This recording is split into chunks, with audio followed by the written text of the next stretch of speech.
Usap tol, mapagpalang araw simula tol. Nandito kami sa area tol, kung saan yung area na binaybay namin kagabi.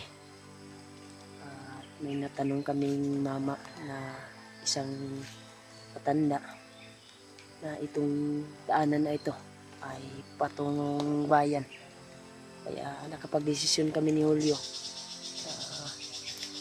bababa muna at para kukuha ng pagkain.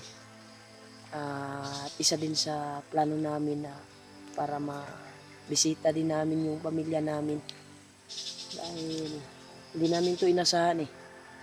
Itong daanan pala na binaybay namin ngayon ay ito pala yung daan patungong bayan. Kaya pala nakadinig kami ng mga motorsiklo. Ay dito pala nanggagaling yung kuwan. At may mga inosente daw na dadaan na dito, sabi ng matanda na kausap namin. Kaya kapag desisyon na namin ni Julio tol, bababa muna kami saglit at babalik kami kaagad. Dahil po isa din sa kuwan namin na ubusan kami ng pagkain. At maraming salamat po sa nag-abot ng blessing. Makabili kami ng pagkain. Nadesisyonan po namin yung Julio na bababa kami saglit upang mabisita din namin yung pamilya namin. Sayang na nandito na kami sa daan pala bus. Dire gurta brad kay mo man ingon ni tatay brad katong na istorya. Yung matanda ba? Nanday mga pusti dire bro. Gani na nagay pusti gani. Yan tol, mahaba na yung paglalakbay namin tol. Mas taas na tong gibaktas bay. Buntag buti na lang. Mapay pag ano. Yan tol, maulan pa rin. Sobrang ulan pa rin oh. Kanina buti na lang hinto na at hindi na masyadong malakas. Yan brad, may kuwan pala dito brad oh. May sagingan. May sagingan dito. Maraming pinunta ko piyan sa brad. Maglaylayo na ang puta brad. Brad, pila gud ka oras na to gibaktas gud.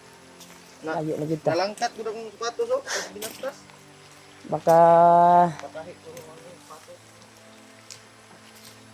kwanto ng Panginoon brad na pababain tayo. Ha? Baka ang Panginoon na yung nagkuha ng desisyon na makakita tayo ng daan. Gani At na, may para makababa ta ba. isang instrumento na tao na itong daanan na ito ay palabas pala. Tinuro sa atin. Oo. Baka sign na to ba na pababain tayo at makita yung pamilya natin. 'Di ba? Maraming salamat talaga sa inyo tol. Walang sawang suporta. At nakapag-desisyon kami ni Julio na bababa muna saglit upang mabisita yung pamilya namin. Bisita na Dahil sayang na nandito na kami sa daanan palabas. At inaantay lang namin na may dadaan na motorsiklo upang kami ay maghingi ng tulong at mahatid doon sa bayan talaga.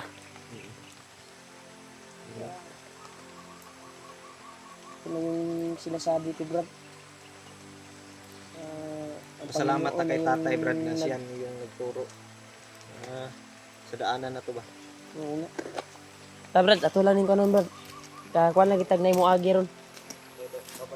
Grabe yung paglalakbay namin tol. Sobrang kuan talaga kahit maulan. Buti na lang pag bunok sa ulan tol ay nakapag-desisyon kami ni Julio na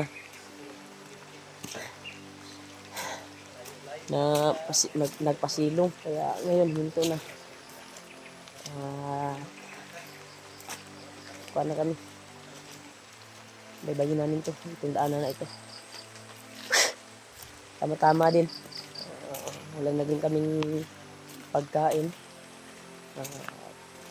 Subuti na bababa muna saglit upang makapagbili ng pagkain at mabisita yung pamilya. Anak. So, na-miss ko na yung anak ko din. At sa sobrang palaging umuulan dito sa bundok, ay yung kuwan ko ay basag na yung kuan ko, yung speaker ng kuan ko ba, yung cellphone ko. Ay, hindi masyadong maklaro. Pero pag titingnan sa video tol sa ibang cellphone ay okay yung kuan, pero sa cellphone ko ay hindi masyadong maklaro yung boses ko. Sobrang hina. Diba to sa palaging umuulan. Kaya patingnan ko din yung cellphone ko kung makababa ako. Tingnan ko yung speaker kung may nakapasok ba na tubig sa loob. Pabuksan ko yung cellphone ko. Ay basag na talaga yung kuan ko, yung sounds ng speaker ng kuan ko. Hindi masyadong maklaro. Pero try kong kuan, buo naman yung kuan pagtingnan sa ibang cellphone. Kasi try kong tiningnan yung in-upload ko na video sa try kong tiningnan sa cellphone ni Julio. Ay, okay naman yung pagkakuan. Rinig naman din yung putukan kung may sagupaan. Okay naman. Makarecord naman po. Pero yung cellphone ko lang ay hindi masyadong kuan talaga. Marinig yung kuan. Kaya kung intindihin mo ng maayos ay maklaro mo, pero mas maganda na pabuksan ko itong kuan, baka may tubig na nakakuan sa palaging umuulan dito. Kaya isa din yan sa kuan namin na mababa kami. Nagpasalamat talaga ako sa matanda na nakita namin, isang mama na ang daan daw na binaybay namin ay ito daw yung dinaanan nila patungong bayan daw. Nabutan kami ng umaga dito, kagabi pa kami naglakad at ito walang tigil na paglalakad. Kanina ay tumigil kami dahil sobrang lakas ng ulan. Nagpasilong kami ni Julio at nag-usap kami ng maayos kung kuan ba yung desisyon namin na bababa kami. Ay isa din si Pidot ay nangangailangan ng tulong. So, pag kuan kami, usap kami ng maayos na mas maganda na bababa tayo saglit, babalik tayo kaagad. Ay isa din niya sa cellphone ko, basag yung kuan, pabuksan ko doon sa kuan ng cellphone doon sa amin. Patuloy kami sa paglalakbay tol, pang mabaybay itong ito, daanan na ito. Umuulan pa rin.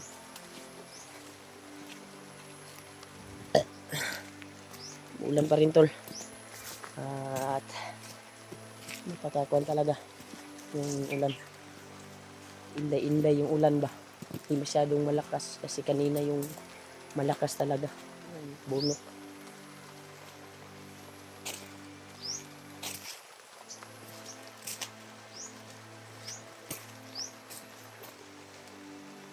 Brad,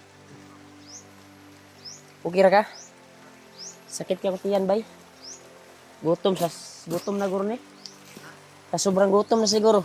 Sana may madaanan tayo sa pagbaba natin na tindahan ba? At makapag-kuan tayo ng kuan.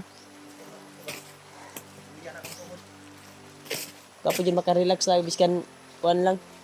2 ka adlaw or biskan isa fights na. Lipay na ako, makita na ako kung anak. Kuan na ba? Mubalik na niya akong kusog pag makita ko na yung anak ko. Namiss ko din yung anak ko tol kasi ilang araw na kami. At buti ay sa pangyayari na nagkahiwalay kami ni Julio ay nakuan talaga namin.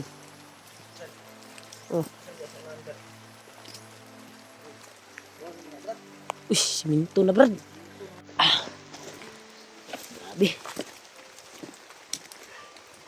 Yan tol, nag-abang kami ng sasakyan. Nakarating kami dito sa highway naman brad, no? Ayun na ni ba? Pero layo pa ang kuwan ani. Malayo pa yung syudad ba? Ito, kinasiminto lang dito pero layo pa nito bundok pa kasi ito eh. Malayo pa to sa sentro. Maganda ang gobyerno dito dahil pinutukan yung kuwan. Talo na. Tol, nag-aabang kami na masasakyan tol. May maawa na tutulong sa amin para makauwi kami. Kanina, Brad, may na Bis din namin yung May kuha na, namin. ano tayo kanina? Na, sugatan ba nga motor? Hmm. Kung nagpasakay ba eh. Hanap yung motor mo daw. Yung motor na lang tulo. Ay, lumiko doon sa kapila, Brad.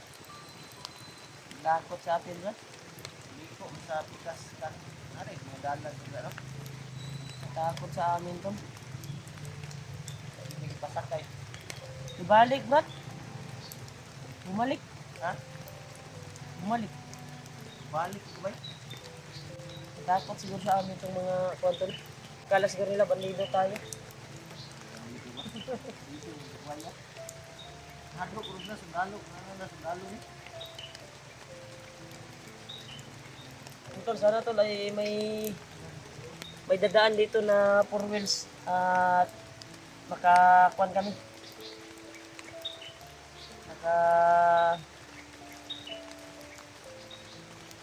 Hits kami sa bayan. Nagpasalamat talaga ako sa mama na yun. Yung nakausap namin kagabi.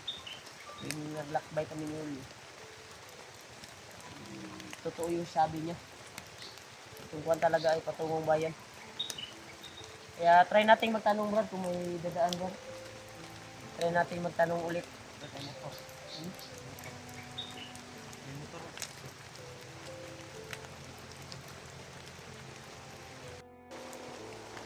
Guro. Brad.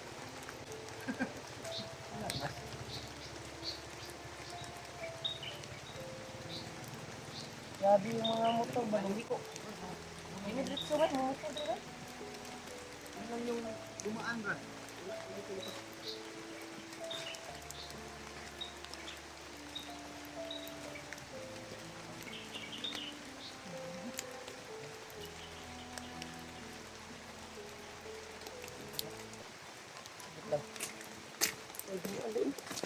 Tao to. Huh? Tao to. Yan tol. Nag-antay pa rin kami tol. May dadaan. Kaya sana ay may dadaan tol para makarating na kami doon sa Pinaroroonan. pan ba? Sudad ba? Kasi plano kaming bababa. Pwede naman natin pakyawin kung kuan. Makarating tayo sa syudad. Kaya na to, Brad. Una. Kahit 1,000 yung per head. Hmm.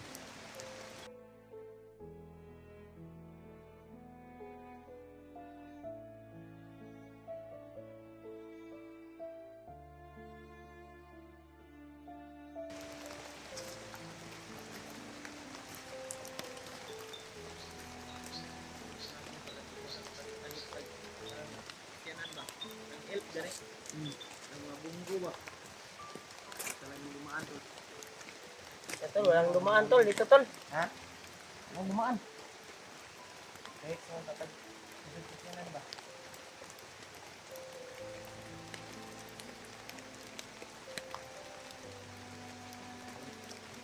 Ano nga ni Brad? Tamawa dili Brad. Dito ka. Anong 4 wheels Brad. Hits ito ron. Kamuhawa dali. May awa din Panginoon. Uwi muna kami Saan saglit tol. maka-agit tindahan, Brad? At babalikan lang namin si Pidot. Wala tayo ng pagkain. Ubusan lagi tayo. Naubusan kami ng pagkain talaga. Kukuha lang kami sa bayan. At siyempre, uwi muna kami saglit sa kung makalabas kami. Uwi kami saglit doon sa bahay. Upang mabisita yung pamilya namin, anak. Dahil na-miss ko din, na din.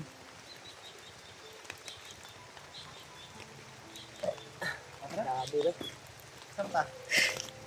Ulat na po Dre. Hintay tayo kahit maabutan tayo ng kwan. May dadaan talaga dito na 4 wheels. Maglakad pa tayo doon, Brad, sa unahan, Brad. Maglakad tayo sa unahan. Saan ta? Baka makakita tayo ng daanan talaga na May dadaan na mga four wheels. Idig magkakuan ta. Lalakad muna kami tol. Baka sa unahan tol.